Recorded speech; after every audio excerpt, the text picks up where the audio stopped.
नमस्कार, आज आपण बनवणार आहोत दही वडे चाट रेसिपी। त्यासाठी 3 तास भिजवलेली उडीद डाळ मिक्सरमध्ये बारीक वाटून घेतली। त्यानंतर त्यात थोडेसे मीठ घालून त्याचे मऊ मऊ दही वडे तळून घेतले। त्यानंतर एका भांड्यामध्ये गरम पाणी घेऊन त्यामध्ये 1 चमचा हिंग, 1 चमचा लाल तिखट टाकले आणि तळलेले मेदू वडे त्यामध्ये 5 मिनिटांसाठी टाकून दिले। 5 मिनिटांनंतर ते दही वडे हलकेच पिळून घेतले। एकदम हलक्या हाताने पिळायचे, जास्त दाबायचे नाही आणि त्याच्यातलं पाणी व्यवस्थित काढून घ्यायचं। वडे व्यवस्थित पिळल्यानंतर एका भांड्यात घट्टसर दही घेऊन आणि थोडीशी पिठी साखर टाकून ते चांगलं फेटून घेतलं। तुम्ही थोडीशी दही आणि पिठी साखर एकत्र करून ते एका गाळणीने पण व्यवस्थित गाळून घेऊ शकता।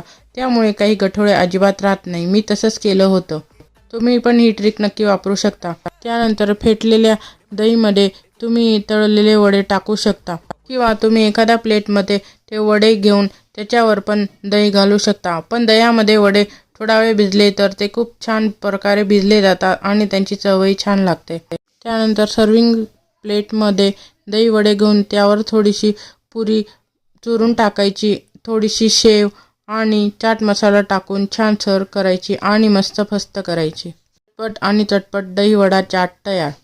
आजचा व्हिडिओ आवडला असेल तर लाईक करा आणि फॉलो करायला विसरू नका। Bye bye.